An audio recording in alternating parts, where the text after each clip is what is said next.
ኬብሮን መንፈሳዊ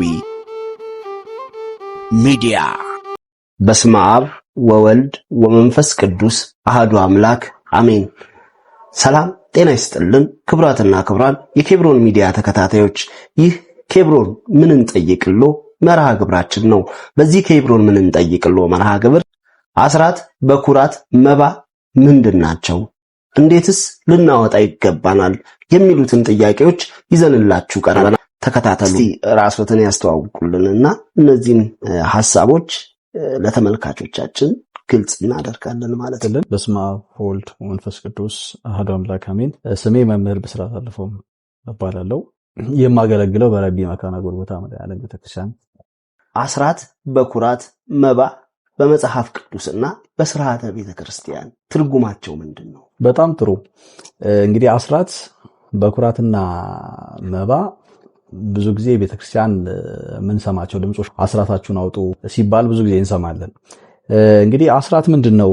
በኩራት ምንድነው? መባ ምንድነው ስንል ከቃሉ ስንነሳ አስራት ማለት 1/10 ማለት እንግዲህ ሰው ከሚያገኘው ከገቢው ከ10 የሚሰጥበት ስርዓት ነው አስራት ተብሎ የሚጠራው ማለት ነው። እና ይሄ ለእግዚአብሔር ቤት የሚሰጡበት ስጦታ ነው።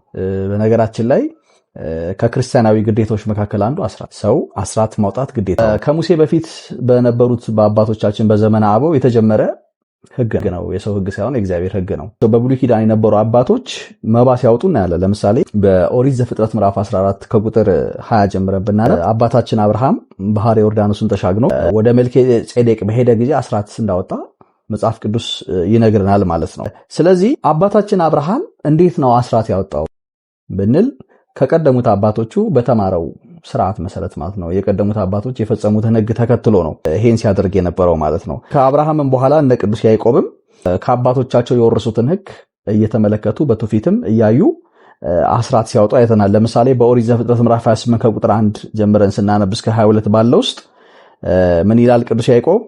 ከሰጠኸኝ ሁሉ ለአንተ ከ10 አንዱን እሰጣለሁ ይላል። ከ10 አንዱን መስጠት ማለት አስራት ተብሎ ይጠራል ማለት ነውና በብሉይ ኪዳን እግዚአብሔር ያዘዘው ህግ ነው። አስራት እንድናስገባ አዟል። በኦሪት መጻሕፍቶች በአስራቴን አስገቡ ሲል ታገኛለህ። መጽሐፍ ቅዱስ ያዘዛቸው ህግ ነው። ለምሳሌ እንደ ማስረጃ ብናይ ኦሪት ዘዳግም ምዕራፍ 14 ከቁጥር 22 ያለውን፣ ኦሪት ዘሌዋውያን ምዕራፍ 27 ከቁጥር 30 ያለውን፣ ኦሪት ዘዳግም ምዕራፍ 12 ከቁጥር 17 እነዚህ የተወሰኑ መጽሐፍ ቅዱሳዊ ማስረጃዎች ናቸው።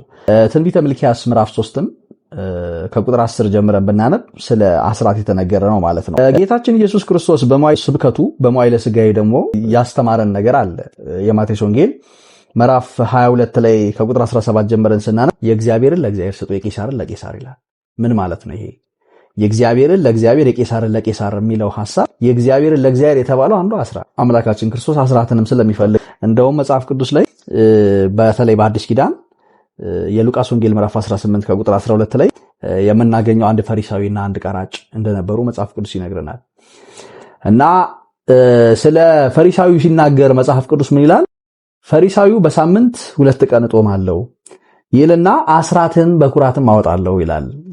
አስራት መኩራት መውጣት የጽድቅ ምልክት እንደሆነ ሰማያዊ ዋጋ እንደሚያስገኝ ፈሪሳዊው ሲገልጽ እናያለን ማለት ነው። ስለዚህ አስራት መስጠት ተገቢ እንደሆነ እነዚህ መጽሐፍ ቅዱሳዊ መረጃዎች እናያለን ማለት ነው። ስለዚህ አስራት ባጭሩ ከ10 አንድ ማለት ነው። ከ110 ከአለን ገቢ ላይ የምንሰጠው ስጦታ ማለት ነው ለእግዚአብሔር። ሁለተኛው በኩራት ነው። በዚህ ጋር ተያይዞ አብሮ የሚነሱ በኩራት ቀዳሚያት የሚባሉም ደግሞ ነገር አለ በመጽሐፍ ቅዱስ። አስራት በኩራትና ቀዳሚያት ነው የሚባለው። እንግዲህ በኩራት ማለት የመጀመሪያ ማለት ነው። የመጀመሪያ ለምሳሌ ለሰው ከሆነ የእናቱን ማይፀን ከፍቶ የወጣው የመጀመሪያው በኩር ይባላል። ከእንስሳም መጀመሪያ የተወለደ መጀመሪያ የወጣ በኩር ነው የሚባለው። ከምድር ደግሞ ፍሬ ከሆነ ሰው ዘርቶ መጀመሪያ ላይ ከሚያገኘው ፍሬ የመጀመሪያው ለእግዚአብሔር የሚሰጥበት ስጦታ በኩር ተብሎ ነው የሚጠራው። እንግዲህ ወደ ቀዳሚያት የሚለው ሐሳብ ስንሄድ ቀዳሚያት ደግሞ ያው ለምንድነው? በኩር ለእንስሳ ሊሆን ይችላል፣ ለሰው ይችላል። ቀዳሚያት ደግሞ ለእህል ከእህል የመጀመሪያ የሆነውን ለእግዚአብሔር የምናቀርብበት ስጦታ ነው ማለት ነው። የበኩር ስጦታ ልጅ ሊሆን ይችላል። ሰው የወለደውን የመጀመሪያ ልጁን ለእግዚአብሔር ስጦታ አድርጎ የሚያቀርብበት ሁኔታ ሊሆን ይችላል። ከእንስሳ ሊሆን ይችላል፣ ከንብረት ሊሆን ይችላል። የመጀመሪያ የሆነውን ነገር መስጠት ነው በኩር የሚባለው። ለምሳሌ አንድ ሰው ተመርቆ የመጀመሪያ ስራ ቢቀጠር ለመጀመሪያ ጊዜ የበላውን የወር ደሞዝ ሙሉ በሙሉ ከዛ በኋላ በየወሩ ይበላል ደሞዝ። ግን የመጀመሪያውን ለእግዚአብሔር ቢሰጥ ያ በኩር ተብሎ ይጠራል። መጽሐፍ ቅዱስ ላይ ሁላችንም እንደምናውቀው የአዳም ልጅ አቤል መስዋዕት ሲያቀርብ እናያለን እና መስዋዕት ሲያቀርብ ለእግዚአብሔር ጥፍሩ ያልዘረዘረውን፣ ቀንዱ ያልከረከረውን፣ ጸጉሩ ያላረረውን ንጹህ መስዋዕት ለእግዚአብሔር በኩሩን ለየ ነው የሚለው። መጀመሪያውን ነው ለእግዚአብሔር መስዋዕት ያቀረበውና ይሄ መጀመሪያ ያቀረበው መስዋዕት ደግሞ ኦሪት ዘፍጥረት ምዕራፍ 4 ቁጥር 4 ላይ የምናገኘው ነው። የተወደደ መስዋዕት ሆኖ ቀርቦለታል ማለት። ስለዚህ እግዚአብሔር መጀመሪያ የሰጠነው ነገር እግዚአብሔር በፍቅር እንደሚቀበለው እናያለን ማለት ነው። በብሉይ ኪዳን የነበሩ አባቶች፣ በብሉይ ኪዳን የነበሩ እናቶች አንዱ የሚያደርጉት ነገር ምንድነው ከተባለ የመጀመሪያ የሆነውን ሁሉ ለእግዚአብሔር መስጠት ነው። ይሄ በኦሪት ዘኍልቍ ምዕራፍ 3 ላይ ያለ ስርዓት ነው። በአንደኛ ሳሙኤል ምዕራፍ 2 ላይ የምናገኘው ለምሳሌ ሐና ሳሙኤል እንደምናገረው በስለት ያገኘችው ልጇን መልሳ ለእግዚአብሔር ስትሰጥ እናያለን ማለት ነውና ከልጆቻቸው የመጀመሪያ የሆኑ ልጆች ለእግዚአብሔር ቤት የሚሰጡበት ሁኔታ አለ። ከምርታቸው መጀመሪያ ያመረቱትን ነገር ለእግዚአብሔር የሚሰጡበት ሁኔታ አለ። እህል ከሆነ ቀዳሚያት እህል ነው ማለት ነው። በኩራት ማቅረብ እጅግ የተወደደ እንዲሁም የሚበልጥ ስጦታ አይነት ነው። ምክንያቱም ሰው አንድያ ልጁን የመጀመሪያ ያገኘውን የአብራኩን ክፋይ ለእግዚአብሔር መስዋዕት አድርጎ ማቅረብ፣ ለእግዚአብሔር ስጦታ አድርጎ መስጠት እጅግ በጣም ትልቅ ኮሚትመንት ይፈልጋል። በቤተክርስቲያናችን ስርዓት በኩራት የምንለው ይሄን ነው ማለት ነው። ከምርታችን ሊሆን ይችላል፣ ከደሞዛችን ሊሆን ይችላል፣ ከምንወልደውም ልጅ ለእግዚአብሔር ቤት የምንሰጥበት ሂደት በኩራት ተብሎ ይጠራል ማለት ነው። ይሄንን ስናስብ እንግዲህ እግዚአብሔር ቢሰጥ የማያልቅበት አምላክ ነው። በነገራችን ላይ ሰው በኩራትን ለመስጠት የእግዚአብሔርን ሰጪነት መረዳት አለበት። እግዚአብሔር ቢሰጥ የማያልቅበት፣ እግዚአብሔር ደግሞ የተናገረውን የማያስቀር አምላክ እንደሆነ ማመን አለበት። ልጅ ቢሰጠን ሰጪው እግዚአብሔር ነው። ገንዘብ ቢሰጠን ሰጪው እግዚአብሔር ነው።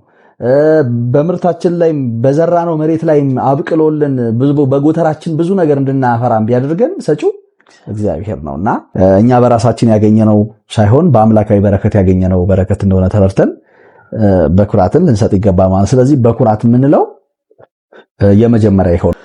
ሶስተኛ መባ የሚለው ሐሳብ ነው። መባ ለእግዚአብሔር አምላካችን ከሚቀርቡ ስጦቶች መካከል አንዱ ነው። መባ እንግዲህ መባ ስጦታ ማለት ነው። ነብዩ እግዚአብሔር ቅዱስ ዳዊት ምን ይላል? በመዝሙረ ዳዊት መዝሙር 65 ከቁጥር 13 ላይ እበቡ ቤተከ ምስለ መባዬ ይላል። መባዬን ይዤ ወደ ቤት እገባለሁ ይላል፣ ስጦታዬን ይዤ።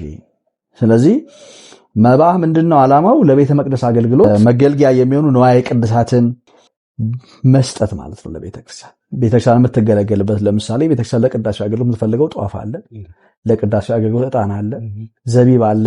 እነዚህ ነገሮች በጠቅላላ ለቤተክርስቲያን መጻሕፍት፣ ቅዱሳን መጻሕፍት አሉ፣ ንዋየ ቅድሳት አሉ፣ የሚሟሉ የውስጥ የውጭ የምንላቸው እና ምዕመናን እነዚህ ነገሮች የሚያሟሉበት ሁኔታ ይሄ ምን ተብሎ ይጠራል?